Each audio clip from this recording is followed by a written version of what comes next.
జై శ్రీమన్నారాయణ. ఈరోజు వైకుంఠ ఏకాదశి అనగా ముక్కోటి ఏకాదశి.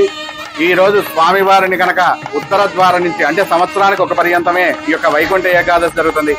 ఈ రోజు స్వామివారిని కనుక ఉత్తర ద్వారం నుంచి కనుక దర్శించుకుంటే సాక్షాత్తు వైకుంఠంలో శ్రీమన్నారాయణ్ణి దర్శించుకున్న పుణ్య ఫలితం కలుగుతుంది. మనం చేసేటువంటి పాపకర్మలకి ఈ యొక్క వైకుంఠ ద్వారం నుంచి కనుక దర్శించుకుంటే మనం చేసే పాపకర్మలన్నీ కూడా నశిస్తాయని ఈ యొక్క గతంలో పురాణాలు చెప్పినాయి.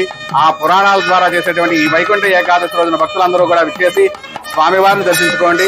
అదే విధంగా 13వ తేదీ జరిగేటువంటి గోదారంగనాథుల కళ్యాణంలో కూడా భక్తులు విరివిగా పాల్గొని గోదారంగనాథుల యొక్క దివ్య అనుగ్రహ పాత్రలు కావాల్సిందిగా కోరుచున్నాం. జై శ్రీమన్నారాయణ. స్వామివారికి పుష్పలంకరణ మరియు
నమో వెంకటేశాయ.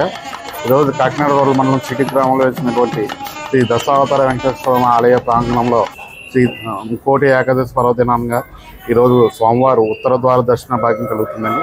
కాబట్టి భక్తులందరూ కూడా ఇచ్చేసి ఈ సోమవారం ఈరోజు ముక్కోటి ఏకాదశి సందర్భంగా సోమవారిని ఉత్తర ద్వార దర్శనం చేసుకోవాల్సిన కోరుతున్నాము. భక్తులందరూ కూడా ఎటువంటి ఇబ్బంది లేకుండా అపశృతులు జరగకుండా క్యూ లైన్లు పెట్టామని, అలాగే మంచినీటి సదుపాయం, అలాగే ప్రసాదాల వితరణ అన్ని కూడా ఏర్పాటు చేసామండి. చిన్నపిల్లలకి వృద్ధులకు కూడా ప్రత్యేక క్యూ లైన్లు కూడా ఏర్పాటు చేసాము. ఈ యొక్క కార్యక్రమానికి మా కమిటీ సభ్యులు అందరూ కూడా పేరు పేరున అందరూ కూడా ఈ కార్యక్రమాన్ని సహకరించిన కమిటీ సభ్యులు అందరూ కూడా మా హృదయపూర్వక ధన్యవాదాలు. ఈ యొక్క ఆలయానికి ఆల్రెడీ ఒక చరిత్ర ఉందో 100 సంవత్సరాల చరిత్ర గల ఆలయం అండి. కాబట్టి సుమారు 30,000 మంది పైగా భక్తులు కూడా ఈరోజు సోమవారం దర్శించుకుంటారు. ప్రతి భక్తులు కూడా ఎటువంటి ఇబ్బంది లేకుండా సోమవారం దర్శన భాగ్యం కలిగేలాగా కమిటీ వారు మీ అందరూ కూడా ఏర్పాట్లు చేసి ఉన్నాము. జై శ్రీమన్నారాయణ.